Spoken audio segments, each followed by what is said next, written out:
They say you only have to say his name, but what they don't tell you is that saying it is a choice, and choices carry weight. Candyman, 1992, was never about jump scares or cheap tricks. It was about something older, slower, heavier, a lingering presence that crawls under your skin and waits for you to acknowledge it, for you to give it shape. It was filmed in a place most films avoid. It whispered about things most scripts erase, and it built its horror not with monsters, but with mirrors, real ones, reflective ones, the kind that show more than just your face. Every element from the bees to the bricks, from the hook to the hymn, was chosen not just to frighten, but to accuse. Because the real danger in Candyman was never the ghost, it was what we allowed to fester long before he arrived. He isn't summoned by superstition, he's born out of silence. These are 20 weird facts you didn't know about Candyman, 1992. Fact number 1. He opened his mouth and trusted the pain. No scream, no hesitation, just Tony Todd still, composed, mouth wide open as live bees crawled across his tongue. There were no visual effects, no green screens, just 200,000 bees, bred to be barely old enough to fly. A few stung anyway, 23 of them, he counted, and his contract counted with him, $1,000 per sting. The crew held their breath as he stood in silence, the insects moving across his face like living smoke. There's no acting method that trains you for that. No line reading that prepares your nervous system for what happens when your lungs are full of fear and your body refuses to flinch. What makes a legend isn't the story, it's the man willing to bleed for it. Fact number 2. They filmed inside a forgotten city. Cabrini-Green wasn't set dressing, it was a real place, one where elevators broke, sirens never stopped, and some rooms had more bullet holes than light bulbs. The cast and crew entered only after negotiating with local gangs. There were rules, territories. A gunshot rang out during production straight into a crew van. No one died, no one forgot. Bernard Rose didn't sanitize the danger, he captured it. The housing project became a co-star, its decay too authentic to fake, its silence too loud to ignore. The horror wasn't conjured, it was already there, layered in brick, poverty, and abandonment. Candyman didn't haunt Cabrini-Green, he mirrored it. Fact number 3. The real killer came through the wall. Before the script, before the legend, before the bees, there was a woman named Ruthie Mae McCoy. She called 911-inch 1987, saying someone was breaking into her apartment through the bathroom mirror. Dispatch didn't take her seriously. Days later, she was dead. The killer entered through a hole behind the medicine cabinet, a design flaw in public housing, a perfect metaphor for vulnerability disguised as privacy. When Bernard Rose read the article, he didn't fictionalize it, he followed it. That murder became the seed of Candyman, not as a ghost story, but as a consequence. Sometimes, evil doesn't need to invent doors. It just finds the ones we forgot to lock. Fact number 4. The mirror was never just glass. Mirrors in Candyman don't reflect reality. They confront it. Director Bernard Rose treated every mirror shot like a ritual. He flooded the set with harsh, unnatural lighting so the reflections didn't match what the eye expected. The effect? Unease. The kind that makes your skin tighten before anything even happens. But then came the accidents. One mirror cracked without impact. Another fell from its mount during a quiet rehearsal, shattering mid-air. No one touched it. No one forgot it. The mirror, in folklore, is a threshold. In Candyman, it became something worse. A witness. And like all good witnesses, it doesn't lie. It just waits for you to stop pretending. Fact number 5. Hypnotism was written into her eyes. Virginia Madsen didn't blink by accident. She didn't tremble by choice. For several scenes, she was placed under actual hypnosis. Bernard Rose wanted her to radiate detachment, to drift just enough from reality that the audience felt it without knowing why. It worked until it didn't. Madsen began forgetting entire takes. She described feeling removed from herself, as though someone else was inside her body, saying the lines. Eventually, she asked to stop. But what was captured in those early scenes stayed in the film. Her eyes unfocused, glassy, transfixed, aren't a performance. They're a record of someone stepping just a little too far into the myth. Fact number 6. The music was built like a tomb. Philip Glass didn't write a soundtrack. He carved a mausoleum from sound. Commissioned under the belief he was scoring an art film, Glass composed Helen's theme like a church dirge, repetitive, hollow, sacred. He thought the story was about memory, and, in a way, it was. But when he saw the finished film, blood, bees, violence, he was livid, felt misled. Later, he changed his mind, because somehow his composition made it more terrifying, not louder, but deeper. The organ doesn't shout, the choir doesn't cry, they echo endlessly. Because in Candyman, even the silence is haunted. Fact number 7. He moved like memory, not a man. Candyman doesn't run, he doesn't lunga, he arrives. Tony Todd crafted his performance around stillness, every step measured, every gesture restrained. He wanted Candyman to move like remorse, slow, heavy, impossible to ignore. He studied old monsters, Dracula's poise, Frankenstein's weight, but he also borrowed from the stage, the posture of a wronged king, the elegance of grief wrapped in flesh. His voice dropped to a near whisper, not to be quiet, but to make you lean in. The hook may be violent, but Candyman himself, he's ceremonial, because fear delivered softly lasts longer. Fact number 8. The hook had no safety. No rubber props, no dull replicas, just cold, real metal sharpened, weighted, worn. Tony Todd insisted on it. For realism, for danger, for something the camera could feel. In the scene where Candyman confronts Helen in the mental hospital, the hook came within inches of Virginia Madsen's face. One slip, and it wouldn't be fiction. During another take, it nicked her arm, drew blood, not much, enough. No one yelled cut, no one broke character. The moment bled into the final footage subtle, but real. In most horror films, the threat is simulated. In Candyman, it was welded. Fact number 9. She wasn't supposed to be there. She fought to stay. Virginia Madsen wasn't the studio's first choice. She wasn't even on the shortlist. Executives wanted someone bigger, someone safer, someone who wouldn't make the film's interracial undertones feel so explicit. But Bernard Rose knew what he needed. Fragility without weakness, curiosity without vanity, a face that could unravel and stand its ground. Madsen was that face, even as the role asked more of her than most ever will. Blood, fire, hypnosis, madness, she stayed. She didn't flinch. The studio eventually agreed, not because they saw it, but because they couldn't look away from it. Fact number 10. His origin wasn't fiction.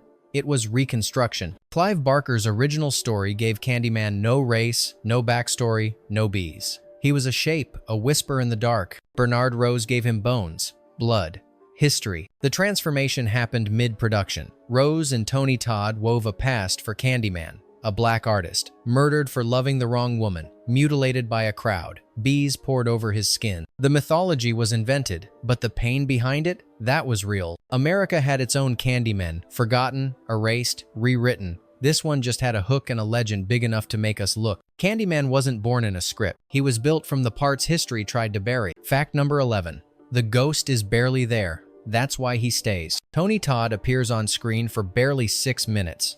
And yet, his presence stretches across every scene. He exists in reflections, in pauses, in absence, the space between words, the silence behind music. It's an old horror tactic. Show less, suggest more. But here, it feels different. It feels intentional. Candyman doesn't lurk, he looms. Not as a man, as a memory. A rumor that refuses to die quietly. You don't need to see him to believe in him. You just need to wonder what's behind the mirror. Fact number 12. Some of his graffiti never got washed away. The murals in Candyman weren't all fiction. Many were painted inside Cabrini-Green for the shoot, but they weren't removed when the crew left. One image, Candyman's yawning mouth remained for years, sprayed across a tunnel wall. Children played beneath it. Others avoided it. It became part of the neighborhood's fabric. Long after the credits rolled, Candyman's face stayed behind, faded, weathered, but visible, like a saint painted in smoke. Most movie sets vanish when the lights go out. Candyman's remained etched in brick and in memory. Fact number 13.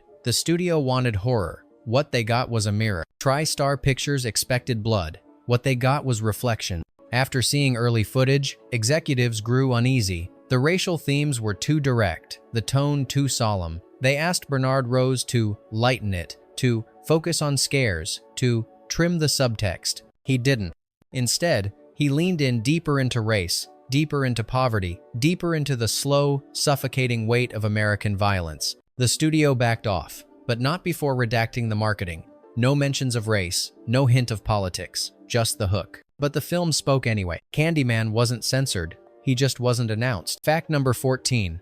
The line that echoes was never written. Be my victim. It's the line audiences remember. Soft, inevitable, terrifying, and it wasn't in the script. Tony Todd whispered it once, during a rehearsal. Bernard Rose froze. He asked him to say it again, and again. It became Candyman's mantra, not screamed, not snarled, but offered, like a vow, like seduction. It turned violence into ritual, death into destiny. The kind of line that lives long after the lights come back on. Some horror films chase you. Candyman just asks. Fact number 15. The mirror game became real and deadly. Not long after Candyman hit theaters, a teenager in Chicago died in a public restroom. Witnesses claimed he'd chanted the name 5 times before entering. He never came out.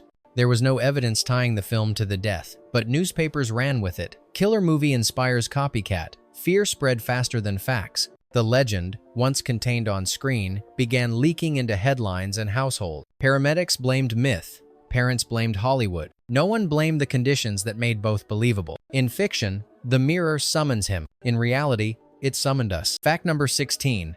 His home was built like a cathedral. Candyman's lair wasn't just a location, it was a place of worship. Hidden within the wreckage of Cabrini-Green, the production team transformed an abandoned space into something ritualistic. Candles lit the floor like altars. Murals depicted him not as a villain, but as a martyr, arms outstretched, bees circling like a crown of thorns. Set designers called it the chapel, not because it was sacred, but because it was sacred to someone. Candyman wasn't hiding. He was waiting, revered, summoned. Like saints carved in stone, forgotten until needed. The message was clear. This wasn't where the monster lived. It's where his memory was kept alive. Fact number 17. The fire almost became real horror. The climactic bonfire scene was never meant to get out of hand, but it did. Virginia Madsen crawled through a narrow tunnel inside a pile of burning wood. On cue, the fire team lit the exterior, but the wind shifted, the flames grew, and suddenly, the heat wasn't cinematic, it was lethal. For a moment, she couldn't see the exit. The smoke was too thick, the walls too hot. She made it out, but just barely. What ended as a visual metaphor for rebirth almost became the kind of tragedy films usually imitate, not experience. Candyman gave her a scar the script never mentioned. Fact number 18. He was never meant to return. Candyman was supposed to be a one-off, a singular tale about fear, myth, and memory. Bernard Rose originally envisioned an anthology, each film a new city, a new legend. Candyman would fade into the background, replaced by another ghost born from another forgotten truth. But audiences clung to him, to the bees, the hook, the voice. Studios demanded sequels, continuity, canon. And just like that, a myth was turned into a brand. What was once a ghost story became a franchise, and Candyman, never meant to linger, was chained to the mirror he tried to escape. Fact number 19. Her return wasn't always in the plan. In the final scene, Trevor whispers Helen's name into the mirror, and she answers, fire, revenge, fulfillment. It feels inevitable, but it wasn't. Early drafts had Helen die and stay dead. A cautionary tale. No resurrection, no ghost bride, just smoke, ash, and a society too blind to see what it destroyed. It wasn't until late in editing that Bernard Rose added the mirror scene, not for scares, but for balance. Candyman needed a reflection, not just in glass, but in myth. Someone who could carry the weight, not as a victim, but as a counterpart. She didn't return for justice. She returned because legends don't die alone. Fact number 20. Some places banned the film. Others tried to bury it. Candyman rattled more than nerves. In the UK, censors debated banning it entirely. In parts of Asia, it was pulled from shelves. In the US, some theaters refused to screen it. The stated reason? Violence. The real reason? Candyman was complicated, a black anti-hero who wasn't a caricature, a horror film that refused to separate race from fear. It didn't fit the box, so they tried to shut the box. But fear doesn't vanish in silence, it echoes. You can hide the reels, but you can't unsee what the mirror shows. Bonus fact: he wasn't a monster, he was a mirror. Candyman doesn't kill because he wants to, he kills because he was made. Every element of him, the hook, the bees, the whispers, was carved from something society left festering: fear, rage, memory. And when no one wanted to carry those things anymore, they gave them a face, a voice, a name. And now, he waits behind glass, not to break through, but to be looked at, truly looked at. Because Candyman doesn't punish belief. E punishes denial. And the question he asks isn't, do you fear me? It's, do you see what made me? If the mirror didn't crack but something in you did tell us, which fact stayed with you? Which truth felt too quiet to ignore? Leave a comment. Suggest the next myth we should pull apart. And if you're not afraid to keep looking, subscribe. We don't chase stories. We wait for them to say our name.